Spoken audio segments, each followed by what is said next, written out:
जैसे मिर्जापुर के सीजन 3 में आखिरी एपिसोड में कालीन भैया आते हैं और सब चौंक जाते हैं। कालीन भैया आके बोलते हैं, भूल तो नहीं गए हमें?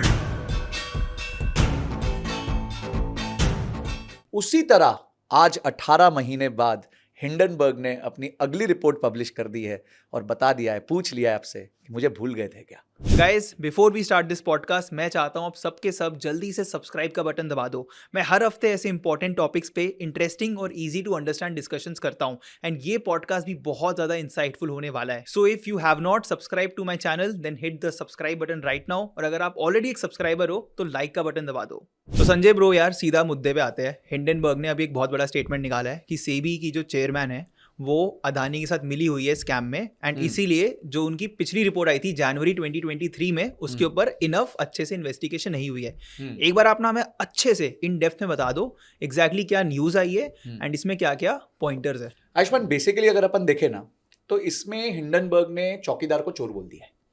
जैसे पीछे बहुत बड़ा कैंपेन चला था इलेक्शन के टाइम पे, चौकीदार चोर है, चौकीदार चोर है। करेक्ट। तो वैसे ही जो है हिंडनबर्ग ने भी यही बात बोली है कि जैसे माधवी बुच है जो चेयरपर्सन है आज सेबी की, तो वो इनसे मिली हुई हैं, ऐसा क्लेम किया गया। मैं कुछ नहीं बोल रहा, अभी तक जो रिपोर्ट्स आई हैं या ट्वीट्स आई हैं उसको हमने स्टडी किया। अभी थोड़ी देर पहले पूरी फैमिली ने उस पर एक रिबटल भी दिया है कि ऐसा कुछ केस नहीं है, और हर पॉइंट को पॉइंट बाय पॉइंट उन्होंने उसको आंसर किया है कि जो जो उनके एलिगेशंस थे। पर एलिगेशंस को थोड़ा समझते हैं। देखो, एलिगेशन ये है कि कुछ टाइम पहले 2023 जनवरी के आसपास हिंडनबर्ग ने एक रिपोर्ट निकाली हमारे देश की सबसे बड़ी सेकंड बिगेस्ट कंपनी पे, अडानी कंग्लोमरेट पे। वो रिपोर्ट क्या कह रही थी, मोटी मोटी उसने बात अगर क्या कही थी तो मैं बताता हूँ। मोटी मोटी बात उसने ये कही थी कि भाई इनके ऊपर लोन बहुत ज्यादा है and this is the biggest con story in corporate India. ठीक है, Correct. यानी कि कॉन स्टोरी, कॉन मतलब क्या होता है बेसिकली, टोपी बाज कहते हैं ना अपन। हाँ। अरे यार तो टोपी बाज है यार, ये तो टोपी बना के चला गया। एक correction, biggest con story in corporate history बोला था। अच्छा, इंडिया भी नहीं बोला था उन्होंने। हाँ, तो सोचो, हाँ। मैं तो कॉर्पोरेट इंडिया याद रख रहा था। 18 महीने हो गए ना भाई, हमारी भी मेमोरी थोड़ी ऊपर नीचे हो गई। तो biggest in the corporate history उन्होंने बोला। तो यानी कि वो कह रहे हैं कि सबसे बड़ा जो है टोपीबाज वाला काम इन्होंने किया है। टोपीबाजी क्या एलिज की कि भाई इनके ऑडिटर्स रियल नहीं हैं, उनके ऑफिसेज में गए तो वहाँ छोटे छोटे ऑफिसेज हैं, उनके जो मैन पावर है वो सारे इंटर्न्स हैं, बहुत जगह पे क्रॉस शेयर होल्डिंग है, कहीं केमन आइलैंड्स में, मॉरिशस में कंपनीज हैं जहाँ से होल्डिंग है जो क्लियर नहीं हो रही है, उधार बहुत ज्यादा है भाई, अडानी ग्रुप पे कल को चुका पाएगा कि नहीं चुका पाएगा। ये इस तरह के बहुत सारे एलिगेशंस जो हैं हिंडनबर्ग ने लगाए थे। ये लगे थे पिछले साल जी, ये लगे थे जनवरी 2023 2023 में जब ये पूरा मैटर ओपन हुआ था। उसके बाद क्या हुआ, उसके बाद अडानी ग्रुप ने रिप्लाई किया, बहुत कुछ किया, और सेबी ने क्या एक्शन लिया, सेबी ने एक तरीके का उनको नोटिस भेज दिया, show cause notice. Show cause notice अगर बता, कारण बताओ नोटिस, कि भाई तुमने इतनी क्यों करी यार, ये सब क्या लिख के भेज दिया तुम, तो कारण बताओ तुमने ऐसा किया क्यों, तुम्हारा शो कॉज नोटिस हिंडनबर्ग को भेज दिया। हाँ, Okay. तो सेबी ने शो कॉज नोटिस हिंडनबर्ग को भेज दिया था। तो हिंडनबर्ग सोचा कि यार ये क्या नौटंकी है, मैं तो एक तो सब कुछ इन्फॉर्मेशन दे रहा हूँ, सब बता रहा हूँ। अभी ना इस टाइम पे आयुष्मान, मैं किसी का पक्ष नहीं ले रहा हूँ। मैं नहीं कह रहा अडानी राइट है, हिंडनबर्ग राइट है, माधवी बुच राइट है, वो मेरा काम नहीं है, मैं यहाँ पे जज नहीं हूँ। पर मैं आपको बता रहा हूँ कि ये स्टोरी क्या अनफोल्ड कैसे हो रही है। तो फिर इसने हिंडनबर्ग ने बोला यार ये क्या नौटंकी है यार, चला हम तो यहाँ तुम्हारे को एक्सपोजे दे रहे हैं और तुम बोल रहे हो कि यार ये हमारे को शो कॉज नोटिस इशू कर रहे हो। फिर उन्होंने नेक्स्ट लेवल रिसर्च करी। ठीक है, नेक्स्ट लेवल रिसर्च किया, वो किसी को बताते तो है नहीं, वो अपना आराम से अंदर बैठे रिसर्च कर रहे थे। तो उन्होंने सारी रिसर्च की और उन्होंने वही चौकीदार चोर है जिसे हम कॉन्फ्लिक्ट ऑफ इंटरेस्ट कहते हैं हमारी फाइनेंस की भाषा में, कॉन्फ्लिक्ट ऑफ इंटरेस्ट बहुत जगह पाया, और उस कॉन्फ्लिक्ट ऑफ इंटरेस्ट के चलते ये एलिज किया गया है कि कोई भी एक्शन सेबी की तरफ से नहीं हुआ है क्योंकि चौकीदारी चोर है। तो ये बेसिकली पूरा कहानी है, ये कहानी का आउटलाइन है। ओके, अब अगर मैं इस कहानी में और इन डेप्थ जाना चाहूँ कि a lot of questions which come to my mind. Number 1, SEBI ने हिंडनबर्ग को क्यों भेज दिया शो कॉज नोटिस? नंबर 2, यहाँ पे चौकीदार कौन है जिसको चोर बोला जा रहा है? Is it the whole SEBI? Is it someone specific in the SEBI? क्योंकि पूरी सेबी तो चोर होगी नहीं, it's a proper government organisation, financial organisation या गवर्नमेंट ऑर्गेनाइजेशन। तो किस पे एग्जैक्टली अभी एलिगेशन लगा है and are there any evidences right now और is it just a statement जो दी गई है? देखिए, चौकीदार कौन है? चौकीदार इस केस में चेयरपर्सन ऑफ सेबी है, यानी पूरी सेबी पे नहीं बोला जा रहा है, सिर्फ चेयरपर्सन ऑफ सेबी पे कहा जा रहा है। और चेयरपर्सन ऑफ सेबी पे क्या इल्जाम है, इसको थोड़ा सिंपल भाषा में समझते हैं। ठीक है, पहले मैं अंदर डिटेल में नहीं जाता, पहले एक सिंप्लिसिटी से आपको समझाता हूं कि ये इल्जाम है क्या। बिल्कुल, इल्जाम बड़ा सिंपल है कि आयुष्मान की कंपनी है, आयुष्मान की कंपनी जो है उसमें मैं कोई समझिए सीनियर गवर्नमेंट ऑफिशियल हूं और मेरे कुछ शेयर्स हैं। ठीक है, मेरे कुछ एक समझो 1 करोड़ रुपए के शेयर्स हैं आपकी कंपनी, अब 100 करोड़ की आपकी कंपनी। अब जी होता है कि कोई ऐसा, और मैं इनकम टैक्स डिपार्टमेंट का कोई ऑफिसर हूं, अब ऐसा कोई केस हो जाता है कि भाई आपके यहाँ इनकम टैक्स का नोटिस आता है, और इनकम टैक्स का जो नोटिस आता है वो जो है कुछ रफा दफा हो जाता है, या कुछ ठीक से उस पर कार्रवाई नहीं होती है, उस पर कोई एक्शन नहीं लिया जाता है, और बाद में पता चलता है कि आयुष्मान की कंपनी में तो संजय है जो एक इनकम टैक्स का सीनियर ऑफिसर है। तो इसका मतलब क्या हुआ कि गेम किसने बजाई होगी? मैंने बजाई होगी, ऑब्वियसली। करेक्ट। तो यही चीज अलेज की गई है। जो उनके ब्रदर हैं, जो गौतम अडानी के ब्रदर हैं विनोद अडानी, वो दुबई रहते हैं, और उन पे ये एलिगेशन है कि बहुत सारी शेल कंपनीज को इन्होंने यूज किया है। शेल कंपनीज क्या होती हैं? जो कंपनीज क्रिएट की जाती हैं इंडिया के बाहर टैक्स बचाने के लिए, निवेश करने के लिए। इस पूरे सिस्टम को कहते हैं राउंड ट्रिपिंग। राउंड ट्रिपिंग का सिस्टम क्या होता है कि आपने इंडिया में किसी माध्यम से पैसा बचाया, इनके ऊपर बिल्स डिस्काउंटिंग का इल्जाम लगा है। अब बिल्स डिस्काउंटिंग क्या होता है कि फॉरेन में क्या होता है, जैसे ये लोग माल एक्सपोर्ट करते हैं तो इनके बिल्स डिस्काउंट होते हैं, क्योंकि जब तक कस्टमर से पैसा नहीं आता तब तक बैंक बोलता है भाई मेरे से पैसे ले लो। तो वहां पे इन्होंने कुछ ऐसा अलेज किया गया कि वहां पे बिल्स डिस्काउंटिंग में इन्होंने कुछ हेराफेरी करी है, जिस माध्यम से जो शेयर होल्डर का पैसा था अडानी का, वो जो है बाहर कंट्रीज में पार्क हो गया, स्पेशली मॉरिशस और केमन आइलैंड्स में। Okay. अब मॉरिशस और केमन आइलैंड्स की क्या हिस्ट्री है? मॉरिशस और केमन आइलैंड्स ऐसी जगहें हैं जहां पे अगर आप कंपनी बनाते हैं तो उनको टैक्स हेवन कहा जाता है, वहां पे उनको टैक्स की बहुत सारी बचत होती है। अब घूम के पैसा जो है वापस उन शेल कंपनी से, उन इन्वेस्टी कंपनी से इंडिया में फिर से जो है अडानी में निवेश कर दिया गया है। तो अब आप ये देखें तो ये पूरा सर्कल पूरा हो गया। तो जब सर्कल पूरा होता है तो इसको कहते हैं मनी की राउंड ट्रिपिंग। राउंड ट्रिप हो गई, अपन कहते हैं ना यहां से दिल्ली गए, दिल्ली से बॉम्बे गए, बॉम्बे से दिल्ली आ गए, तो उसको राउंड ट्रिप कहते हैं। तो राउंड ट्रिपिंग होगी, पैसा बाहर चला गया और पैसा एकदम नहा धो के स्वच्छ कपड़े पहन के आ गया वापस अडानी की बैलेंस शीट में। करेक्ट। अब जो कंपनी वहां पे है केमन आइलैंड्स या मॉरिशस में, उसको फंड की तरह निर्धारित किया जाता है, उसको एक फंड बोला जाता है। उस फंड के लिए एक मैनेजर चाहिए। उस फंड का जो मैनेजर पाया गया है वो है इंडिया इन्फोलाइन। तो इंडिया इन्फोलाइन का वो फंड है जिसको आजकल 360 कह दिया जाता है। उसके एसेट मैनेजमेंट कंपनी का नाम बदल गया है, 361 हो गया। तो वो कंपनी के नाम से वहां पे 2015 के आसपास एक फंड में पैसा डिप्लॉय किया गया था। वो फंड जो था विनोद अडानी के कंपनी थी, वो मेन कंपनी विनोद अडानी की थी। पैसा जो था माधवी और धवल बुच का था। धवल बुच उनके हस्बैंड है, ठीक है? अभी कथा सुनते रहो। तो माधवी और धवल बुच ने एक पूरा स्टेटमेंट दिया है जो कि हिंडनबर्ग ने अपने ट्वीट में डाला है। उसमें बताया कि भाई हम दोनों पति पत्नी हैं, हमारे ये सब नंबर्स ये हैं, ये सब है, हमारी आमदनी जो है वो सैलरी के हिसाब से है, और हमारी नेटवर्थ $10 मिलियन, यानी उस समय का कुछ 60-65 करोड़ रुपए की उनकी नेटवर्थ उन्होंने बताई कि हमारे पास 60-65 करोड़ रुपए की नेटवर्थ है। काफी है, जो काफी है। अब उसी के साथ साथ तब तक वो सिंगापुर में थे, तो सिंगापुर में ये कंपनी थी उनकी खुद की, अगोरा एडवाइजर्स करके। तो माधवी बुश ने उस टाइम पे 2015 में ये नहीं बताया कि वो सेबी में डायरेक्टर है, उन्होंने ये कहा कि मैं जो है अगोरा एडवाइजर्स की डायरेक्टर, जो उनकी खुद की घर की कंपनी। तो पहला क्वेश्चन हिंडनबर्ग ये पूछ रहा है कि भाई क्यों नहीं बताया आप सेबी की डायरेक्टर हो? ये तो बहुत बड़ा डिस्क्लोजर इशू है। अब ये सारा पैसा उठ के जो है, जो फंड का था, वो आ गया इंडियन अडानी कंपनी में। अब ऑब्वियसली अडानी कंपनी को बचाना उसके शेयर होल्डर्स का जो है जवाबदारी होगी। अब शेयर होल्डर बैठा है सबसे बड़ी पोजीशन में इंडिया में, which is SEBI chief, correct, या पूरे स्टॉक मार्केट का रेगुलेटर है इस टाइम पे। भाई मैं तो कभी कभी सोचता हूं कि अगर ये न्यूज सच है तो हम फ्यूचर एंड ऑप्शन ट्रेडर्स से क्या खराब किया था यार। हमारे लिए तो ये बढ़ा दो, वो बढ़ा दो, एसटीडी बढ़ा दो, जीएसटी बढ़ा दो, और यहाँ गेम अलग ही सलट रही है। करेक्ट। तो आई डोंट नो, मतलब अगेन आई एम नो जज, ये सब अभी चलेगा, इसमें अपने लोग सबूत देंगे, एविडेंस। अभी तो हमारा आई एम श्योर इस पॉडकास्ट का तो पार्ट 2 तो आएगा ही, क्योंकि अभी लोगों ने क्या रिप्लाई दिया है, अभी तो लोगों को यही नहीं पता कि हिंडनबर्ग की रिपोर्ट अभी तक आई नहीं है, रिपोर्ट पब्लिश नहीं हुई है। सही कह रहे हो, अभी सिर्फ उसमें एक्सपर्ट्स कहते हैं, जैसे एक्सपर्ट्स कहते हैं, जो थोड़े थोड़े उसमें से चीजें निकाल के बताई हैं। अभी तो उन्होंने जैसे ट्रेलर दिया है, पिक्चर अभी रिलीज नहीं करी है। तो ये जो पैसा आया, तो अब क्या हुआ, 2017 में माधवी बुश जो है वो चेयरपर्सन अपॉइंट होती है। तो माधवी बुश जब चेयरपर्सन अपॉइंट होती हैं तो उनके हस्बैंड एक चिट्ठी लिखते हैं उसी फंड एडवाइजर को, जो IIFL था, कि भाई ऐसा है कि अब सारे जो शेयर्स हैं वो मेरी वाइफ के नाम पे जो शेयर्स हैं वो मुझे अलॉट कर दिए जाए। क्यों? क्योंकि एज सेबी चेयरपर्सन वो कॉन्फ्लिक्ट ऑफ इंटरेस्ट क्लियर दिखता है। करेक्ट। पर भाई अगर आपके हस्बैंड के भी नाम पे है, अगर है तो कॉन्फ्लिक्ट ऑफ इंटरेस्ट रहेगा। एक बहुत बड़ा बैंकिंग स्कैम हुआ था, आपको याद होगा, जहां वाइफ जो थी वो चेयरपर्सन थी और हस्बैंड जो थे वो किसी को लोन दिला रहे थे। करेक्ट। और वो लोन डिफॉल्ट हो गया था। तो हमें पता है गवर्नमेंट ने उसने में जो है उसमें कितने बड़े बड़े स्टेप्स लिए। लोग कमेंट सेक्शन में बताओ कौन से बैंकिंग स्कैम की बात हो रही है। तो हम नहीं बोलेंगे। तो आई थिंक ये एजुकेशन भी हो गई, लोगों की टेस्टिंग हो रही है, टेस्ट हो गए ना, एंगेजमेंट बढ़ गई। हाँ, तो एग्जैक्टली देखिए सेम चीज यहाँ भी दर्शाई जा रही है कि वाइफ जो है is at the helm of affairs.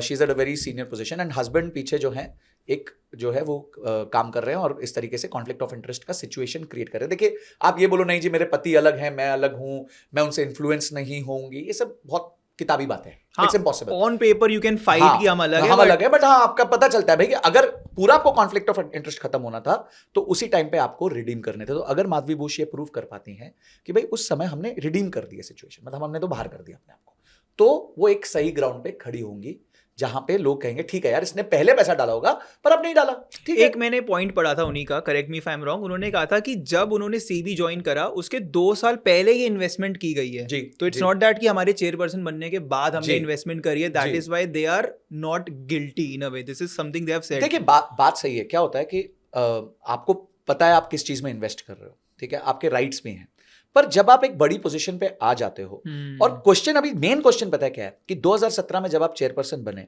तो आपके शेयर्स तो आपके पति ने अपने नाम पे ले लिए, पर क्या आपके पति ने भी उस टाइम थोड़े टाइम बाद शेयर्स बेचे कि नहीं बेचे? अगर उन्होंने शेयर्स होल्ड करके रखे और आज वो सिचुएशन में आज भी होल्ड कर रहे हैं तो ये गलत हो जाएगा। तो फिर तो गलत है, तो गलत हो जाएगा। ठीक है, तो यहां पे हमें अभी तक इस चीज का हमारे पास क्लैरिफिकेशन नहीं है। तो again I am not a जज, आई एम सेइंग कि ये अगर वो प्रूव कर पाई कि भाई मैंने तो 2017-18 में बेच दिया था, पहले मैंने पति ने ले लिया, फिर जैसे जैसे हमें मौका मिला हम एग्जिट कर गए, अब हमारा कोई स्टेक नहीं है जी, और ये उसका प्रूफ है कि हम 17-18 में एग्जिट मार गए थे, या जब भी कोई भी साल में एग्जिट मार गए थे, जब ये पूरा सर्कस हुआ उससे पहले हम एग्जिट मार चुके थे। तो यहां जो है लेवल 1 एलिगेशन है।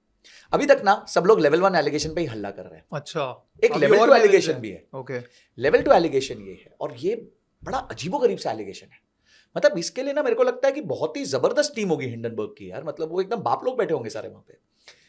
उन्होंने क्या कहा कि इनके हस्बैंड जो है वो सप्लाई चेन चीफ थे, कोई बहुत बड़ी कंपनी, आई थिंक यूनिलीवर या किसी के सप्लाई चेन चीफ है, तो उनको ब्लैक रॉक ने हायर किया। ठीक है, ब्लैक रॉक दुनिया की सबसे बड़ी असेट मैनेजमेंट कंपनी है, $10 ट्रिलियन का उनके पास असेट है। आप आरईआईटी वाले की बात कर रहे हो? हाँ, ये लेवल 2 जो है। Okay. अभी तक क्या है ना, दुनिया वो वहां पे अडानी पे अटकी हुई है, पर ये एक और बहुत बड़ा एलिगेशन लगा हुआ है। This is very interesting by the way. तो ये आप ना ट्राई करना कि ब्रेक डाउन हो जाए, आरईआईटी वाला कॉन्सेप्ट डिफिकल्ट टू ग्रास्प होगा, बट बहुत आराम से बताऊंगा। आज जो ऑडियंस बैठी है ना आयुष्मान भाई, तुम्हारे ब्रो लोग बैठे ना सारे, वो ब्रो लोग हैप्पी होके जाएंगे, ताली बजा के जाएंगे। अगर अच्छा लगे तो ताली का एक ऐसा सिंबल डाल देना कमेंट बॉक्स में, लाइक बटन दबा, ठीक है, लाइक बटन दबाना ना, ये भी चाहिए भैया, थोड़ी मेहनत हम करते तो आप भी करो ना यार। और ये अपने दोस्तों को जरूर भेजना, क्योंकि this is very important for everyone to know. Absolutely. देखिए आप एक इकोसिस्टम में हैं, आपको उस इकोसिस्टम में क्या चल रहा है और आपको पता होना चाहिए कि कब बड़े बड़े लोग गेम खेलते कैसे हैं, तभी तो आप बड़े होगे। भाई आप बोलोगे नहीं यार तो बड़े लोगों की बात है, तुम क्यों बड़े नहीं हो सकते? अगर उनके जितनी नहीं हो सकते तो आधे तो हो सकते हो, उससे कम आधे के आधे हो सकते हो। देखो तो सही वो करते क्या है, कहां फंसते हैं, क्या करते हैं, क्या स्टेप्स होते हैं। तो वापस आता हूं, तो जो ब्लैकस्टोन है, ब्लैकस्टोन इस देश में सबसे ज्यादा रियल एस्टेट को ओन करता है। अब आयुष्मान, मैं आपको एक एग्जांपल देता हूं। आप एक यंग बंदे हो, आपके पास समझिए 2 लाख रुपए हैं, आपको लगता है यार मैं एक मॉल में ना मेरी एक शॉप होनी चाहिए, तो क्या आप 2 लाख रुपए से शॉप खरीद सकते हो? नहीं खरीद सकते। शॉप होगी 2 करोड़ की, 1 करोड़ की, पर नहीं यार मेरी मॉल में शॉप होनी चाहिए। ठीक है, तो शॉप होनी चाहिए, 2 करोड़ की शॉप होनी चाहिए। मैं तो 2 लाख रुपए वाला हूं, मेरे पास तो है नहीं। पर अगर आपके जैसे 10 लोग, 100 लोग जुड़ जाएं, 200 लोग जुड़ जाएं, तो वो मैं शॉप खरीद सकता हूं। जैसे म्यूचुअल फंड में क्या होता है, आपके पास 2,000 रुपए हैं, आपको रिलायंस का शेयर खरीदना है, टीसीएस का शेयर खरीदना है, इन्फोसिस का शेयर खरीदना है, ये तीनों मिला के 10,000 रुपए के, आपके पास 2,000 रुपए, तो आप तो इनमें से एक भी नहीं खरीद पाओगे। पर अगर आप म्यूचुअल फंड में डाल देते हो तो इसी 2,000 रुपए से आप पोर्शन में तीनों का खरीद पाओगे, और जो उनके एडवांटेजेस हैं इन टर्म्स ऑफ जो उनका गेन हो रहा है या फिर डिविडेंड्स आ रहे हैं वो आपको मिलेगा। इसी तरह रियल एस्टेट में जो बड़ी इन्वेस्टमेंट होती है उसको फ्रैक्शनलाइज कर दिया जाता है कि बाबू ये 2 करोड़ की दुकान है, इसमें 2 लाख रुपए तूने डाले थे, तो इस दुकान का 1/100th पोर्शन तुम्हारा है। एक तरीके से अगर मुझे जमीन या घर खरीदना है, हाँ, तो मेरे को पूरा नहीं खरीदने की जरूरत, मैं 1% खरीद सकता हूं। बट ये इसमें क्या होता है, क्योंकि रियल एस्टेट की वैल्यू जो होती है वो टुकड़ों में नहीं होती, बड़े चंक में होती है। इसीलिए आपको ये तो बता दिया जाता है कि आप 1% ओन करते हो, पर कौन सा 1% ओन करते हो वो नहीं बताते। यानी कि एरिया को डिमार्केट नहीं करते। आपको ये नहीं कहेंगे कि H&M के स्टोर में जो 10वीं टाइल है वो आपकी है, ऐसे नहीं बताएंगे। आपको बोलेंगे जी ये पूरा जो स्टोर है H&M का, उसमें आपका जो भी H&M भाड़ा देगा उसमें आपको 1% हम दे देंगे, क्योंकि आप 1% मालिक को भाड़े के। तो यानी कि अगर उसका साल का 1 करोड़ का भाड़ा आया तो आपको 1 लाख रुपए मिल जाएगा। सिंपल, मतलब सिंपल मैथमेटिक्स है। तो इसको हम कहते हैं फ्रैक्शनल रियल एस्टेट। इसको फ्रैक्शन में कर दिया, छोटे छोटे टुकड़ों में कर दिया। इस चीज को इंडिया में वर्ल्ड वाइड जब भी दिया जाता है उसको रीट के माध्यम से दिया जाता है। जैसे म्यूचुअल फंड्स होते हैं इक्विटी के लिए, उसी तरह रीट होते हैं, रियल एस्टेट इन्वेस्टमेंट ट्रस्ट होते हैं रियल एस्टेट के लिए। तो ब्लैकस्टोन क्या करता है, ब्लैकस्टोन के पास बथेरा पैसा है, उसके पास बहुत ज्यादा पैसा है। वो क्या करता है, एक मॉल बन रहा है, तो वो कहता है कि यार ये मॉल है ना पूरा मैं खरीद लूंगा। बाद में वो मॉल को धीरे धीरे भाड़े पे चढ़ाता है, स्टारबक्स को लाएगा, वेस्ट साइड को लाएगा, एक पीवीआर खोल देगा, गेम जोन खोल देगा, उसको एकदम हस्ट पुष्ट कर देगा, मतलब एकदम एक लिवेबल हैबिटेबल प्लेस कर देगा, यहाँ जहाँ पे एनर्जीज हो गई हैं, जहाँ पे माल बिक रहा है, जहाँ पे रेंटल आ रहा है, एक उसको चलता फिरता मॉल बना देगा, ठीक है। तो अब वो क्या कहेगा, अब वो जिंदगी भर तो भाड़ा नहीं खा सकता, क्योंकि वो तो फंड है, उसको तो उसने जिससे पैसे लिए होते हैं उसको पैसे वापस करने होते हैं। तो वो क्या कहता है, मेरे को ये मॉल का खरीदार चाहिए। अब मॉल का खरीदार, मॉल हो गया 700 करोड़ का, 800 करोड़ का, तो वो उसको टुकड़ों टुकड़ों में बांटता है और उसको वो रीट कहता है, REIT, real estate investment trust. आपको एक यूनिट दे देता है, मेरे को यूनिट दे देता है, depending upon our investment. Correct, simple है जी। अब आपको लगता है कि हमने ठीक तरीके से इसको समझ लिया? बिल्कुल बिल्कुल। अब रीट जो एज एन एसेट क्लास है, इंडिया में बहुत पुराना नहीं है, 3-4 साल पहले ही पहला कुछ रीट आया था। हाँ, उसका IPO आया था, लिस्टेड होते हैं, लिस्टेड जैसे माइंड स्पेस है, और एक उड़ीसा का कोई एक मॉल है वो भी है, ऐसे 3-4 बिल्कुल स्टॉक्स की तरह हम एक्चुअली जीरोधा वगैरह पे रीट खरीद सकते हैं, बिल्कुल खरीद सकते हैं। तो आपने जो रीट्स आए थे, तो आपने माधवी बुश के, उन्होंने बहुत सारे स्टेटमेंट्स दिखाए, बहुत सारे प्लेसेस दिखाए जहां पे माधवी बुश कह रही है कि भाई REIT is my favourite asset class, REIT is my favourite asset class, REIT is my favourite asset. अब यार देखिए, आप एक चेयरपर्सन ना ऐसे उम्मीद नहीं कर सकते। देखिए, जो एक रेगुलेटर है ना, जैसे कभी पीछे ये भी हुआ कि जब इलेक्शन कैंपेन चल रहे थे तो आप 4 जून को खरीदना देखना, आपके शेयर्स बढ़ जाएंगे। देखिए, ये नहीं करना चाहिए, किसी को भी नहीं करना चाहिए। जो पोजीशन, रिस्पॉन्सिबल पोजीशन पे बैठा हुआ है, उसको ये सब बातें नहीं करनी चाहिए। तो एक रेगुलेटर ये आके नहीं बोल सकता कि REIT is my favourite asset class, क्योंकि उसी टाइम क्या होगा, सारे फंड मैनेजर्स, सारे इन्वेस्टर्स उनकी तरफ देखने लग जाएंगे, यानी उन्होंने अपनी इन्फ्लुएंस को यूज कर लिया, मिसयूज कर लिया। तो उनका काम है अवेयरनेस करना, रेगुलेट करना कि गलत चीजें ना हो रही हो, ये करना उनका काम नहीं। अब लोग ये एलेज कर रहे हैं, या हिंडनबर्ग ये एलेज कर रहे हैं कि बाबा तुम्हारा रीट सबसे फेवरेट है, तुमने चीख चीख के बोल दिया, तुम्हारा पति ब्लैकस्टोन का कंसल्टेंट है, और ब्लैकस्टोन के पास इंडिया में सबसे ज्यादा रियल एस्टेट का एसेट क्लास है। तो भाई ये थोड़ा सा लव ट्राइंगल सा बन रहा है, थोड़े डॉट्स कनेक्ट हो रहे हैं, तो ये समझा दो क्या है। तो ये दूसरा बहुत बड़ा एलिगेशन है। तो अभी तक लोग जो है वो अडानी पे ज्यादा फंसे हुए हैं, पर वो एक एलिगेशन तो है ही है। पर दूसरा बड़ा एलिगेशन ये है कि उन्होंने अपनी पावर को यूज करके इन्वेस्टर्स को इन्फ्लुएंस करने की कोशिश की है उस एसेट क्लास में पैसा डालने के लिए जहां उनके पति काम करते हैं, वो कंपनी का सबसे बड़ा स्टेक है। कॉन्फ्लिक्ट ऑफ इंटरेस्ट थोड़ा सा visible दिखता है। हो सकता है कि कुछ हाँ। पर्सनल गेन हो। देखो, वो कॉन्फ्लिक्ट ऑफ इंटरेस्ट का मतलब ये होता है, पर्सनल गेन ये है कि भाई पति को महीने के 1.5 करोड़ रुपए की कंसल्टिंग मिल रही है, तो वो पर्सनल गेन ही हो गया ना। तो यही इसलिए तो यूज किया होगा, हो सकता है कि भाई इनको रखेंगे तो इधर से फायदा मिलेगा। अभी सब एलिगेशन है। Again as I said, I am not जज here, I am just giving you the facts and I am giving you कि क्या चीजें जो ऑन द फेस थोड़ी सी गलत लग रही हैं और ऑन द फेस जो थोड़ी सी सही लग रही है, और कैसे वो बचेंगी इन सब चीजों से। वो ऐसे बचेंगे कि वो अगर ये प्रूव कर पाए कि जिस दिन उन्होंने अडानी के केस पे, जिस दिन उन्होंने मतलब जिस दिन वो चेयरपर्सन बनी, उस दिन के बाद उनका कोई वहां पे शेयर्स नहीं थे, उनके और उनके पति दोनों के। ऐसा नहीं पति के थे और मेरे नहीं थे, तो पति तो अपना इंडिविजुअल है, वो जो करना चाहे करे, ऐसे नहीं होता जी। वो सीधा सीधा दिख रहा है कि ये कॉन्फ्लिक्ट ऑफ इंटरेस्ट है। सेकंड है, अगर आपको रीट वाले केस में अगर वो ये प्रूव कर पाए कि शायद आप उनके हस्बैंड सेम डिपार्टमेंट में नहीं थे, सेम उसमें नहीं थे, तो शायद है। बट ये थोड़ा ऑन द फेस थोड़ा ज्यादा ही मतलब एकदम वेहमेंट दिख रहा है कि उन्होंने 4-5 बार जो प्रमोशन किया उस चीज का, वो शायद अगर उससे बच जाती तो शायद ये एलिगेशन उनपे मतलब द बर्डन ऑफ प्रूफ उनके ऊपर है। बिल्कुल, बर्डन ऑफ प्रूफ कहते हैं, कुछ कहते हैं when the burden of proof, जब when situation is so much against you कि you have the burden of proof, you are guilty unless proven otherwise. हां, जिसे हम लीगल लैंग्वेज में कहते हैं, यू आर गिल्टी। मतलब अब जो है सब लोग मैम को गिल्टी की तरह देखेंगे कि यार उन्होंने गलत किया होगा। पेपर्स दिख रहे हैं, IIFL का लेटर दिख रहा है, बहुत कुछ दिखा है। Again, not asking you as a जज, asking your personal opinion. 2 questions. Number 1, do you think that जो सेबी की चेयरपर्सन है वो एक्चुअली उन्होंने कुछ गलत काम किया है, या फिर ये अभी बस एक एलिगेशन है जो गलत निकलेगा? आपका personal take.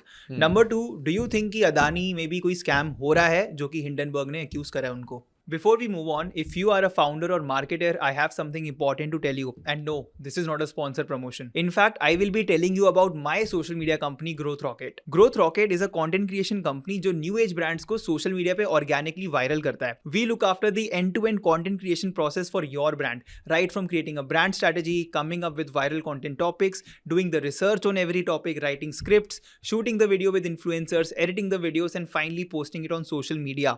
We do it all. और पिछले 2 साल में हमने काफ़ी सारे ब्रांड्स जैसे कि growth school, PokerBaazi, Navi, grad right, इन सबको सोशल मीडिया पे ऑर्गेनिकली वायरल किया है। हमने काफ़ी सारे फाउंडर्स एंड एंटरप्रेन्योर्स का पर्सनल ब्रांड भी बिल्ड करा है and we help them go from 0 to lakhs of followers in just a few months. So if you want to go viral on social media and become a content driven brand, then book a call with me using the link in description. Now let's get back to our discussion. देखिए again आपने पहले ही बोल दिया you are not a जज, तो आई am not a जज to say anything. दोनों चीजों में सिर्फ एक जो मैंने आपको बताया प्रूव करना है उनको।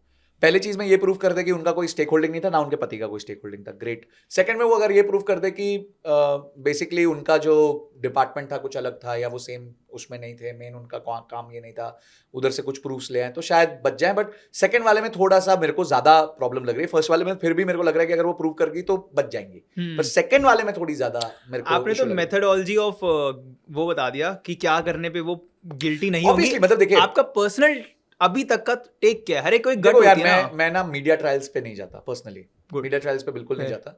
मीडिया कुछ और कहानी बताती है, एक्चुअल कुछ और हुआ होता है। हिंडनबर्ग के भी ऐसा नहीं है कि हिंडनबर्ग कोई दूध से धुला आदमी है, वो भी चील कौवा है, पहले लोगों को मारता है फिर खाता है, यू नो, वो भी उसकी भी अपनी अपनी हरकतें हैं। तो उसके इंटरेस्ट्स हैं, वो शॉर्ट करके रखता है पोजीशंस को, वो मार्केट्स को डिस्टॉर्ट करने आ रहा है। तो आई थिंक उसकी भी कोई ऐसे कोई वो साधु नहीं है। तो tell us about Hindenburg also. A lot of people don't know कि हिंडनबर्ग रिसर्च है क्या चीज। So Hindenburg research basically is a short क्या होता है कि जब आप पहले सेल करते हो फिर बाय करते हो।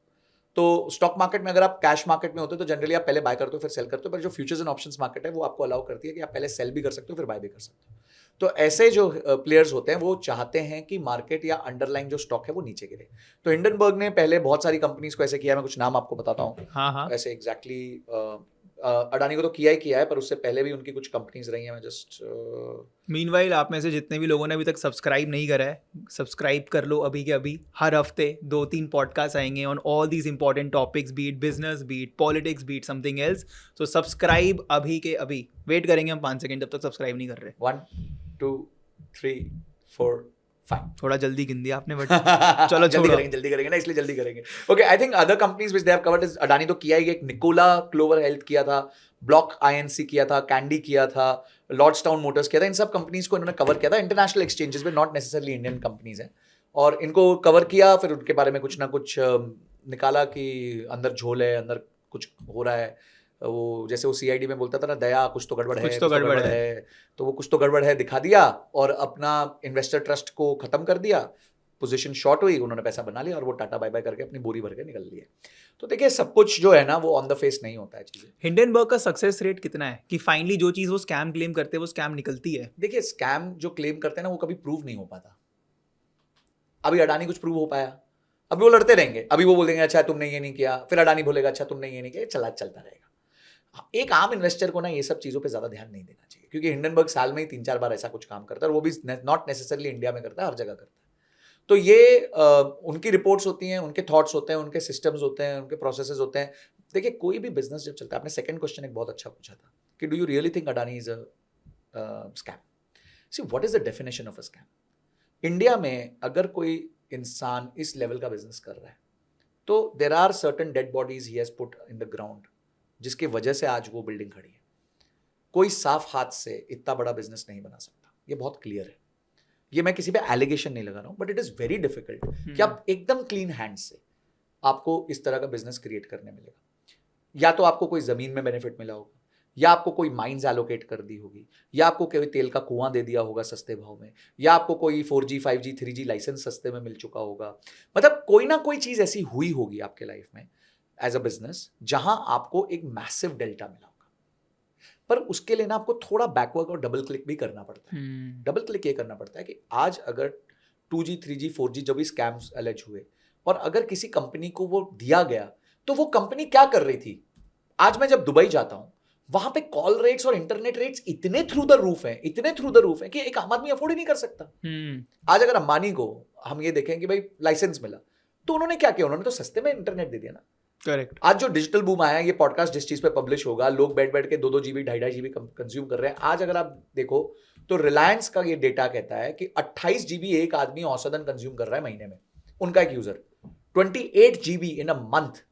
पहले अगर ये 28 GB करना होता ना तो 2800 रुपए लगते, आज वो 28 GB करने के लिए उसको मुश्किल से 299, 199, 399 लग रहे हैं, और वॉइस कॉल फ्री हो गई है। तो अगर अंबानी को ये बेनिफिट पास ऑन हुआ किसी भी तरीके से, तो उसने जनता को भी पास ऑन करके दिया है। आज उनका एवरेज रेवेन्यू पर यूजर जो है वो 148 रुपए के आसपास है। अगर आप हर दिन चाय पी लो ना, एक चाय पी लो तो 7 रुपए की एक चाय आती है, 30 दिन की 7 रुपए के हिसाब से 210 रुपए की तो आपकी चाय का बिल है। आपके चाय के बिल से सस्ता उनका एवरेज रेवेन्यू पर यूजर है। तो वो स्केल का गेम खेल रहे हैं, उन्होंने इंडिया को हाईवे दिया। इंडिया में जो भी बिजनेसेस बने हैं, बहुत बड़े बने हैं, उसमें कुछ ना कुछ ऐसा हुआ है जहां गवर्नमेंट से उनको अनड्यू एडवांटेज, अनफेयर एडवांटेज मिला है। पर एक लाइन मैं आपको दूंगा, और ये लाइन अगर कोई समझ गया ना तो वो भी उस लेवल का बिजनेस बना सकता है। उस लाइन का वो जो लाइन है वो है, जो हाजिर वो वजीर।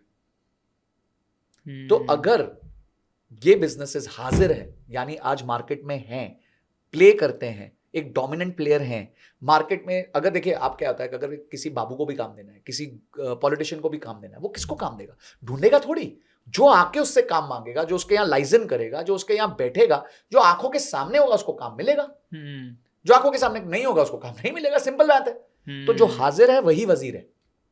तो आपको अगर इंडिया में कोई भी बिजनेस देखना है जो बहुत एक्सट्रीमली बड़ा हुआ है, there are dirty hands, there are red hands, there are black hands, it's okay. हमें क्या देखना है? हमें ये देखना है उसने हमें क्या बेनिफिट दिया, देश को क्या बेनिफिट दिया। आज 4 लाख के आसपास की मैन पावर है रिलायंस की, 2.5-3 लाख की मैन पावर करीबन अडानी ग्रुप की। तो इतने लोगों को नौकरी दे रहा है, सरकार को टैक्स दे रहा है, जीएसटी का कलेक्शन हो रहा है, इंडिया में पावर प्रोवाइड कर रहा है, लास्ट माइल डिलीवरी कर रहा है पावर की। तो हमारे लिए ये फोकस होना चाहिए। और मैं आपको बता रहा हूं आयुष्मान, आज भारत में बहुत कम कंपनीज है जिनमें कैपेबिलिटी है इतने मैसिव प्रोजेक्ट्स लेने की। अगर भारत एक बड़ा विजन देखना चाहता है तो उसको एग्जीक्यूट करने के लिए भी तो उस लेवल की कंपनीज होनी चाहिए, नहीं तो आपको बार बार इंटरनेशनल कंपनीज को लाना पड़ेगा और आपका फॉरेन एक्सचेंज चला जाएगा। लोग क्यों रो रहे थे, बोलते यार HUL ऐसा क्या कर रहा है जो हमारी कोई देश की कंपनी डाबर बाबर नहीं कर सकती यार। टूथपेस्ट ही तो बना रहा है, टूथपेस्ट बना रहा है, साबुन बना रहा है, शैम्पू बना रहा है, क्या कोई रॉकेट साइंस है? आप और मैं बना सकते हैं कल। तो हमें क्यों एक फॉरेन कंपनी पे निर्भर करना है?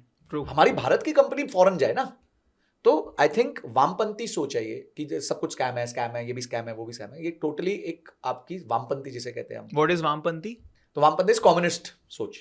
तो जो कम्युनिस्ट सोच है ना वो इस तरह की होती है कि भाई जैसे बंगाल में बहुत सालों तक कम्युनिज्म थी, तो उस टाइम पे वहां पे एंटरप्रेन्योरशिप फॉस्टर नहीं करती थी इतना इजीली। बहुत सारे बिजनेसेस को वहां से अपना HQ शिफ्ट करना पड़ा यहाँ पे। देखिए अगर एक क्लासरूम है 10 लोग हैं, पर आप क्लैरिफाई कर दो कहीं लोगों को ये ना लगे कि आप ऐसा कह रहे हो कि जो भी इसको स्कैम कह रहे हैं वो कम्युनिस्ट है। लोग मिसलीड ना हो जाए इस स्टेटमेंट से। मैं किसी को कुछ नहीं कह रहा हूँ, सिर्फ आदमी की मानसिकता होती है। मैं ये नहीं कह रहा आप कम्युनिस्ट हो, मैं सोशलिस्ट हूँ या मैं कैपिटलिस्ट हूँ। पर आप ये याद रखना, जो देश इस दुनिया के सबसे बड़े देश है वो सारे कैपिटलिस्ट हैं। अगर चाइना है वो भी एक कैपिटलिज्म का अड्डा है। वहां अगर आप सरकार इतनी हेल्प करती है अपनी कंपनीज की, इतनी हेल्प करती है जिसका हिसाब नहीं, उनको एक्सपोर्ट इंसेंटिव्स देती है, उनके लिए ईज ऑफ डूइंग बिजनेस गजब है, तो अपनी कंपनीज के लिए तो बहुत कुछ कर रही हैं। और उनको बचाने के लिए फॉरेन की कंपनीज को आने भी नहीं देती बहुत आसानी से। गूगल बंद है वहां पे, फेसबुक बंद है वहां पे, व्हाट्सएप बंद है वहां पे। क्यों बंद है? क्योंकि वो चाहते थे कि हमारा गूगल बने, तो उन्होंने वो किया। उन्होंने फॉरेन राज्य वापस नहीं आने दिया अपने देश में। मतलब हम करेंगे जो करेंगे, हम हैं तेज लोग यार, हम कर लेंगे। हम तो उल्टा फॉरेन का काम यहां करेंगे। एप्पल तेरे को फोन बनाना है, अपन बनाएंगे, तो चिंता क्यों करता है? तो और इजराइल क्या है? टेक्नोलॉजिकल हब है, कैपिटलिज्म का हब है। सिंगापुर तो इतना प्यारा कैपिटलिस्ट कंट्री है जिसका हिसाब नहीं, और आज सबकी उसकी तारीफ करते हैं, ईज ऑफ डूइंग में number 1, ease of doing business में नंबर 1 है। तो मेरा पॉइंट ये है कि हमें अगर इंडिया को ग्रो करना है, अगर जो हमारे भाई नीचे हैं जो आज बिना नौकरी के हैं उनको नौकरी भी चाहिए, तो एक ही तरीका सरकार नहीं दे सकती। सरकार के पास सिर्फ 50 लाख नौकरियां है, 50 की वो 60 कर लेगी, 70 कर लेंगी, उससे ज्यादा तो नहीं कर पाएंगे। हमारे यहाँ बेरोजगार 40 करोड़ लोग। तो अगर उनको रोजगार देना है तो प्राइवेट को सामने आना पड़ेगा, और जब कोई प्राइवेट सामने आएगा उसमें से कुछ लोग ज्यादा पैसा कमाएंगे, तब आप उनकी किताब मत देखो कि यार ये तो बहुत पैसा कमा गया लड़का। अरे कमा गया तो अच्छी बात है ना, आपके कितने लोगों को तो जीवन भी बनाया उसने। तो आई थिंक ये मेरा सोच रहता है। Interesting perspective. हाँ, capitalism is the only way to develop a country successfully. Now around this thing only and something which has been building recently in the stock market, and आपने कहा था कि हमें इसमें क्या, तो ये थोड़ा वो है कि हमें इसमें क्या करना चाहिए। अभी there is this sentiment कि Indian stock market and global stock market also is in a bubble, might be in a bubble, might not be, and people are freaking out, especially जब से जापान के जो central banks हैं उन्होंने अपना interest rate बढ़ा दिया है। तो what do you think, number one, is the Indian stock market in a bubble right now? What should the retail investors be doing? And आपके हिसाब से अब जो हो रहा है हिंडनबर्ग रिपोर्ट के साथ जो आएगी, क्या माहौल होने वाला है स्टॉक मार्केट का अगले एक हफ्ता, एक महीना और एक साल? देखिए, nobody can predict in this world. Economists के लिए ना एक कहावत है कि first they predict and then they do a research कि उनकी प्रेडिक्शन गलत क्यों गई. तो ये ना इकोनॉमिस्ट्स के लिए कहावत है, हमेशा की कहावत है. वो बोले अरे यार ये हुआ था, फिर एक साल बाद बैठेंगे यार हमने जो सोचा था वो नहीं हुआ, शायद इसलिए नहीं हुआ. तो any analysis can be majorly done only after the event happens.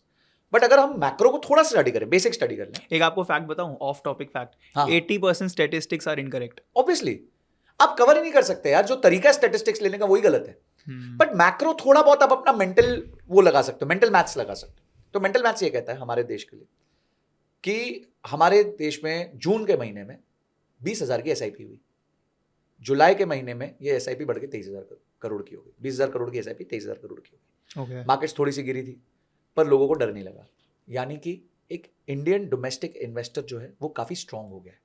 आज कोई भी एसएमई आईपीओ आता है ना, वो 3,000 गुना ओवर सब्सक्राइब होता है. So if the guy is asking for 10 crore rupees, he's getting offers of 30,000 crore rupees. That's the kind of capital which is available. काफी ज्यादा है. तो Hyundai is coming up with its IPO, the largest ever IPO of 25,000 crore rupees. 25,000 crore का उसका IPO. Almost $3 billion. Yes, which is the largest. इसके पहले जो हुआ था LIC का हुआ था 21,000 करोड़ का, उसके पहले पेटीएम का हुआ था 18,000 करोड़ का, और उससे पहले 2010-11 में कोल इंडिया का हुआ था 11,000 करोड़ का. Nobody comes near. 25,000 करोड़ वो रेज करने वाले. तो उनमें उनको भी तो पता होगा ना कि मेरे को 25,000 करोड़ मिलने चाहिए मार्केट से.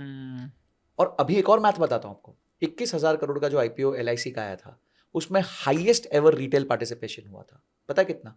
73 लाख लोगों का. In a country of 140 crore people, only 73 lakh people participated in LIC's IPO and it became the biggest ever IPO of this country. India is massive. People don't understand. नीचे बहुत बहुत पैसा है, बहुत जम के पैसा है, बहुत हाउस होल्ड सेविंग्स है जो अभी धीरे धीरे बाहर आ रही है. पहले रियल एस्टेट लोग कर लेते थे, अब उस पर ट्रस्ट कम होने लग गया है. एंट्री टिकट साइज बढ़ के चुकी है. उनको लगता है स्टॉक मार्केट अच्छा. एसआईपी की एजुकेशन बहुत जबरदस्त हुई है. Till 2019 in the history of Bombay Stock Exchange for more than 100 years, there were only 3 crore demat accounts. From 2019 to 2024, that number has gone to almost 10 crores. यानी कि जो 100 साल में नहीं हुआ, उससे 3 गुना ज्यादा पिछले 5 साल में हुआ है. Just imagine, 100 years, more than 100 years it took for 3 crore demat accounts. And from 2019 to 2014, यही नंबर 3 करोड़ से 10 करोड़ हो गया, 3 times हो गया. यानी कि you have added 3 centuries in 5 years. 300 साल का काम 5 साल में हुआ है. इसको कहते हैं कंपाउंडिंग. क्योंकि लोगों को एजुकेशन आ रहा है, टेक्नोलॉजी पेनिट्रेट कर रहा है, हाईवेज बन चुके हैं, in terms of digital highways बन चुके हैं. तो अभी इंडिया के पास बहुत पैसा है. Yes, on and off market ऊपर नीचे होगी. There are more than 40 large cap companies today which are trading above a price to earnings of 100. यानी कि इन्वेस्टर ये कह रहा है कि भाई तेरी अगर साल की कमाई 100 करोड़ है तो मैं तेरे को 10,000 करोड़ की वैल्यूएशन देने को तैयार हूं. इसे हम प्राइस टू अर्निंग्स कहते हैं. प्राइस टू अर्निंग्स को हम ब्रेक इवन की तरह भी देख सकते हैं. यानी एक निवेशक ये कह रहा है कि भाई तू 100 करोड़ कमा रहा है, मैं 10,000 करोड़ तेरे को दे रहा हूँ. यानी I am ready to wait for my income for the next 100 years. मैं 100 साल का ब्रेक इवन के लिए तैयार हूँ. एफडी की प्राइस टू अर्निंग्स क्या होती है? आप 100 रुपए डालते हो, आपको 7 रुपए मिलते हैं. तो एफडी की price to earnings is around about 14. Stock की आइडियल प्राइस टू अर्निंग क्या होनी चाहिए? Is in the range of 30 to 50. और वो भी हाई ग्रोथ स्टॉक्स की. ठीक है, क्यों? क्योंकि वो ग्रोथ दे रही है तो थोड़ा प्राइस टू अर्निंग ज्यादा दे रही है. ये 100 के ऊपर पहुंच रहे हैं. तो यहाँ पे एक छोटा सा मेरे को लगता है पॉकेट ऑफ बबल है कुछ स्टॉक्स में. और वो क्यों है, अब उसको समझते हैं. वो इसलिए है कि हर महीने जब फंड मैनेजर के पास 20,000 करोड़ आते हैं, वो डालेगा कहाँ? कोई एरी गरी कंपनी में डाल नहीं सकता, तो वो डीमार्ट में डाल देता है, वो रिलायंस में डाल देता है, वो टीसीएस में डाल देता है, क्योंकि वही वॉल्यूम्स है और वो सेफ कंपनीज हैं, वो ब्लू चिप कंपनीज हैं. तो उनका वैल्यूएशन बढ़ते जा रहा है, बढ़ते जा रहा है, बढ़ते जा रहा है, बढ़ते जा रहा है. But earnings are also catching up. Every year we are seeing earnings catching up. तो ये जो there will be periods of where you will have overvaluation, there will be periods of undervaluation. तो इसीलिए मैं हमेशा सबको यही कहता हूँ, एसआईपी करो, मस्त रहो, स्वस्थ रहो, क्योंकि आपको दिमाग लगाने की जरूरत नहीं है. मैं कोई वॉरेन बुफे तो हूँ नहीं यार कि बैठ के देखूं कि क्या करना है क्या नहीं. उसका फुल टाइम काम है. तो मैं तो एक आम इन्वेस्टर हूँ. वो क्या कहता है, मेरे मरने के बाद मेरे घर वालों को बोल देना कि मेरा पैसा पैसिव इनकम फंड में डाल दे. अच्छा, he says that. He says कि मेरे मरने के बाद भाई कोई मस्ती नहीं चाहिए मेरे को पैसे के साथ, सीधा पैसिव S&P 500 के इंडेक्स फंड में डाल देना. कोई उसके साथ मस्ती मत कर. So we are no one to guess the market. However, Indian markets are very robust because of domestic participation. That is leading to higher valuations. उससे valuation थोड़ी ज्यादा हो रही है क्योंकि मार्केट के पास पैसा आ रहा है, but it doesn't have very good companies to chase. India में आज 13 crore small and medium enterprise है. You know how many companies are listed on Bombay stock exchange today? 5,000 से ज्यादा। 6,500-7,000। Hmm. And India is a country of how many companies? Around about 13 crore companies. 13 crore Yes, companies India 13 में। crore SMEs है भाई. For every 10 people there is one company. Yes. India is very powerful. People are still not realizing. अब इसलिए बोलते ना, अरे sir क्या होगा भारत में, क्या होगा भारत में? बहुत कुछ हो सकता है, बिल्कुल हो सकता है भाई। 2 लाख करोड़ की जीएसटी की कलेक्शन है महीने की, इतना हो सकता है। तो India is progressing. I am very bullish वो लेकिन अब मे के बाद से दिखानी बंद कर दी है। देखिए, ये अगेन ये सब चीजों पे वही होगा कि भाई क्या स्कैम मेंटालिटी, ये वो कभी ऊपर नीचे हो जाएगा, ठीक है, होने दो। ऐसा तो नहीं 0 हो गया होगा। हाँ, 2 लाख करोड़ की जगह 81 हो गया होगा, इट्स ओके। बता देंगे बाद में, बताना ही पड़ेगा एंड ऑफ द डे तो उनको, जब अपना बजट रिलीज करेंगे तो। True. So overall India macros are amazing, looking good. अब हिंडनबर्ग का क्या होगा? ऑब्वियसली हिंडनबर्ग का रिएक्शन आएगा। मार्केट्स आर इमोशनल, ठीक है, businesses are logical but people are emotional. तो पीपल इमोशनली रिएक्ट करेंगे। कल मार्केट थोड़ा ऊपर नीचे हो सकती है, 2-3% नीचे चली जाएगी। फन फैक्ट बताऊं? फन फैक्ट ये है कि पिछले 17 साल में how many times do you think market has lost more than 2% in a day in last 17 years? I think hundreds of time. बताओ कितना? हंड्रेड्स कितना? 4,300 ट्रेडिंग डेज, मोटा मोटी 4,300 ट्रेडिंग डेज में 17 साल में। अच्छा, टोटल 4,300 ट्रेडिंग डेज में एनएससी 2% से ज्यादा कितनी बार गिरी होगी एक दिन में? Now that you have hybrid so much, I would say 999। नहीं, it is hardly 100 times, 100-120 times. अच्छा, मैं तो बहुत ही गलत हूँ। आप समझ रहे हो? मार्केट्स मोस्टली रिमेन फ्लैट, 0.5%, 1%, 1.5%, 2% से ऊपर जो है वो मुश्किल से 100-150 बार गई होगी, हाँ। यानी 4% टाइम्स। हम्म। यानी कि अगर आपका 250 ट्रेडिंग डेज है तो 10 दिन, यानी कि महीने में एक दिन ऐसा कोई मौका आता है, तो कल वो आ जाएगा, ठीक। कभी वो इवेंट ट्रिगर्ड होता है, कभी वो इवेंट ट्रिगर्ड नहीं होता है, इट्स ओके, होता रहेगा। All this is part of life. Cool, I think काफ़ी अच्छा information, something very fresh. I am sure लोगों को ये चीज़ें पता ही नहीं है, क्योंकि इट्स नॉट समथिंग जो हम लोग एवरग्रीन टॉपिक डिस्कस कर रहे हैं। This is something which is happening and उसमें हम लोग बहुत इंटरेस्टिंग पर्सपेक्टिव एंड टेक्स थे आपके। वरना लोग ना बहुत ही डिवाइडेड टेक्स होते हैं, कोई है बिल्कुल ही स्कैम है भाई, हाँ। कुछ लोग होते हैं अरे कुछ स्कैम नहीं है, तो बस हाँ। फॉरेन पावर्स हम पे अटैक कर रही है। बट आपने बहुत अच्छे ना इंटरेस्टिंग पर्सपेक्टिव एंड टेक्स दिए जो एक्चुअली हैव, अभी तो आधा पौना घंटा ही हुआ है, but something which will be in my mind for a long time. See Ayushman, we are living in this country, we belong to this country and we have, देखो क्या होता है ना, परिवार में आपस में कितनी भी फूट हो, पर परिवार को एकजुट रहना पड़ता है, रहना चाहिए। Correct. वो शेरों में लड़ाई चलती रहती है, पर जब वो लड़ाई करते हैं ना, तो everyone's face is facing the same direction. तो हम एक एज अ कंट्री एटलीस्ट इतना तो करें ना कि अगर बाय चांस कोई फॉरेन ने कुछ किया है, हमारे घर में जो करेक्शन है हम कर लेंगे, पर उसकी वजह से हमारी मार्केट्स को क्यों इंपैक्ट आना चाहिए? We should be resilient, we should be robust. नहीं तो वो तो कल को आके कोई भी बुलडोज करके चला जाएगा। कल आज हिंडनबर्ग है, कल चिंडनबर्ग आ जाएगा, कोई पिंडनबर्ग आ जाएगा, इसमें कोई क्या टाइम लगता है? और जैसे किसी फॉरेन फोर्स को लगा कि यार ये तो ऐसे काम से खत्म हो जाते हैं, they will start funding these kind of agencies कि चलो यार हर कंपनी ढूंढो, डीमार्ट में भी फ्रॉड ढूंढो, इन्फोसिस में भी फ्रॉड ढूंढो, टीसीएस में भी फ्रॉड ढूंढो। क्यों ढूंढो यार? मेरी कंपनी, मेरे देश की कंपनी है, बहुत लोगों को एम्प्लॉयमेंट देती है, बहुत लोगों का घर चलता है उसकी वजह से। मैं आपको एक केस स्टडी देता हूँ। मैं पहले कुछ डायरेक्ट स्टॉक्स में इन्वेस्ट करता था, तो मैंने गीतांजलि जेम्स के शेयर लिए हुए थे, ठीक है। गीतांजलि जेम्स के शेयर लिए थे, तो नीरव मोदी वाला केस हुआ। नीरव मोदी वाले केस में नीरव मोदी ने डिफॉल्ट नहीं किया था, वो पैसा टाइमली दे रहा था, ठीक है। अब क्या हुआ कि वो पकड़ा गया कि वो थोड़ा सा सिस्टम को मिसयूज कर रहा था, यानी कि सिस्टम मिसयूजेबल था।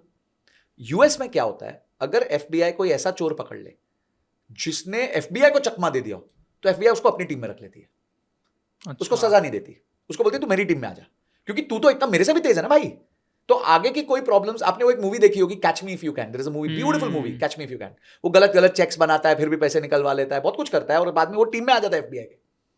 तो यानी कि अगर किसी ने हमारे सिस्टम को मिसयूज किया है, तो वो हमसे 2 कदम आगे है। उसके ब्रेन को अप्रिशिएट करो कि उसने कुछ ऐसा किया है जो हमारे सिस्टम मिस कर रहा था, तो उसको तो मेरे को लगता है एडवाइजरी काउंसिल में होना चाहिए। हाँ, अंदर अंदर जो उसने गलत किया उसको ठीक करना चालू करो, उसको टाइम दो, 2-3 साल का टाइम दो। अब ये हुआ, नीरव मोदी को आपने भगा दिया। अगर नीरव मोदी को आप धंधा करने देते तो वो ये सारे लोन वापस करता, आराम से वापस करता। किंगफिशर को अगर आप धंधा करने देते तो वो आराम से लोन वापस करता। अगर उसकी वजह से वो मामा फंस गया, मेहुल चौकसी, गीतांजलि ओनर का ओनर, उसका नक्षत्र का आईपीओ आने वाला था, तो जो भी आईपीओ से पैसा आता, वो जो भी उसके छोटे मोटे गैप्स रह गए थे, लोन रह गए थे, वो उसको वापस कर देता और मैटर सलट जाता। सब बढ़िया मजे करते। मैंने गीतांजलि जेम्स के 6,000 शेयर लिए हुए थे, मेरे 5 लाख रुपए जीरो हो गए। अच्छा।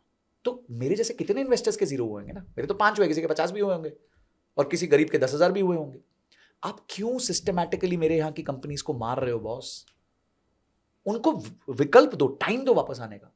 इंडिया में अगर आप एक बार बैंक्रप्सी फाइल करते हो तो उसके बाद आपको खड़ा नहीं होने दिया जाता, नीच नजर से देखा जाता है, बैंक लोन नहीं देता, कुछ नहीं करता। वहां डोनाल्ड ट्रंप देखो 4 बार बैंक्रप्सी फाइल करके बिलियनर बना हुआ है, प्रेसिडेंट बना हुआ और है। अब तो प्रेसिडेंट एक बार बन भी गया और एक बार वापस बनने की तैयारी है 80 की उम्र में, 75 की उम्र में। हाँ। उस जज्बे को सलाम है बॉस। गलती होती है, एंटरप्रेन्योर से होती है गलती, it's a part of life. But हमारे यहाँ ना इतना पनिशिंग है सिस्टम गलती को लेकर, और फिर उस पर पॉलिटिक्स चालू हो जाती है। ये इसके पार्टी ने दिया था, ये उसकी पार्टी। अरे यार तुम दोनों साथ में बैठो, उसके यहाँ इतने सारे लोगों को तनख्वाह नहीं मिली टाइम पे, उसका रेजोल्यूशन निकालो। प्लेन्स के रेंट नहीं जा रहे, उसका रेजोल्यूशन निकालो। ये सब चीजों का रेजोल्यूशन निकालो। ये क्या झगड़ा है कि यार तेरे टाइम पे लोन लेके गया, मेरे टाइम पे लोन लेके गया? क्या फालतू बच्चों वाले, मतलब जो सेकंड स्टैंडर्ड बच्चों की फाइट चल रही है, तेरी चॉकलेट मेरी चॉकलेट। तो आई थिंक ओवरऑल मुझे ऐसा लगता है कि people here have to just change this and they have to respect the capitalist. He will make money, he will splurge money because he deserves it. He took that risk. मैं तो कहता हूँ भारत में अगर कोई बिजनेस चालू करे ना, उसको पहले दिन भारत रत्न दे दो, क्योंकि इतना डिफिकल्ट है इंडिया में बिजनेस चालू करना। अरे आपको जीएसटी चाहिए, ये चाहिए, आपका बैंक अकाउंट नहीं ओपन होगा, ये होगा। मैं स्ट्रगल कर रहा हूँ, मेरा जीएसटी आने में 7 महीने लग गए, 3 बार रिजेक्ट हुआ। अच्छा, तो मैं देख रहा हूं कि ये प्रॉब्लम्स हैं इंडिया में। इतना इजी नहीं। आप जाओ, मैं आपको बताता हूं, सिंगापुर में 2 दिन जाओ, दूसरे दिन आपका बैंक अकाउंट चेक सब कुछ आपके पास होता है, आपको वो जानते तक नहीं है। मेरा यहाँ आधार, पैन, टैन, मैन, मम्मी, पापा, दादा, दादी सब लेने के बाद साला 6 महीने तक जीएसटी नहीं देते। और वहां जाते हो 2 दिन, आपके चेहरे भी नहीं जानते, आपका पासपोर्ट देखते हैं, ओके ओके ओके ले। उनको अपने सिस्टम्स पे इतना भरोसा है। तो दिस इज इट। सॉरी मैं थोड़ा सा हो सकता है बहुत मैं एक चीज बोलना चाहूंगा यहाँ पे। मैं ना ऐसे अभी अपनी टीम को कह रहा था कि ये संजय भाई है, ये बड़े वायरल जा रहे हैं, इनका हर पॉडकास्ट बहुत चल रहा है, क्या सीन है भाई? मतलब ऐसा क्या कर रहे हैं, ऐसा क्या बातें हो रही है? मतलब वही मेकिंग मनी फाइनेंस तो सबने सुन लिया है, वो ऐसा क्या कर रहे हैं कि इतने व्यूज जा रहे हैं? अभिषेक को बोल रहा था मैं, अब मैं बता पा रहा हूँ क्यों जा रहे हैं। क्योंकि आपका समझाने का तरीका, आपका बताने का तरीका, आपकी स्टोरी टेलिंग और आपकी ना, आप में ना एक बहुत क्यूट वाइब है। Because of my weight, I don't know how else to put it, but है। तो बहुत मजा आया यार, and I'm pretty sure this is just first of a lot of more episodes that we will be doing, hoping that you will come back. Absolutely, brother. And भाई आप लोग मेरे को बताओ कि ऐसे कौन से, I think again this is not something जो मैंने पहले से लिख के रखा था कि मैं बोलूंगा, but I am telling this spontaneously. जितना अच्छा यार इन्होंने फाइनेंस वगैरह समझाया है, जितना अच्छा इन्होंने इतने कॉम्प्लेक्स टॉपिक समझाए हैं, इतना अच्छा मैंने किसी को समझाते ही नहीं देखा। ये मैं हैंड्स डाउन बता रहा हूँ, hands down, at least in my opinion. In my 3 years of learning finance and business, मैंने भी तो अभी सीखा है, मेरी कोई फाइनेंस की डिग्री या कुछ नहीं थी। तो whatever topics you want to understand, it could be something finance, it could be business, you now understand, उन्हें सब पता है, ठीक है? तो तुम भाई कमेंट सेक्शन में बताओ, I will do whatever I can to make him come back and have that discussion on those topics. I hope आपको बहुत मजा आया। बिल्कुल आयुष्मान, एंड आई थिंक मेरा ये जब मैंने अपना फाइनेंशियल इंडिपेंडेंस अचीव किया था, तो मैंने ये अपना मिशन बना लिया था। And I think I have been working much more than what I was working before in corporate. वहां से सैटरडे संडे छुट्टी मिल जाती थी। आज आपके साथ सैटरडे रात को 10 साढ़े 10 बजे मैं संडे रात को I am so sorry podcast record कर रहा हूं, and I am excited, I am very happy. Wait, ये पॉडकास्ट जिस दिन पोस्ट होगा, which is the next day, उस दिन संजय ब्रो का बर्थडे है। तो भाई सारे कमेंट सेक्शन में हैप्पी बर्थडे संजय भाई, संजय ब्रो, संजय सर, संजय भैया, whatever you want to write, या क्यूटी संजय लिख सकते हैं, वो लिख दो। And thank you so much once again, बहुत मजा आया, and I will see you guys in the next episode.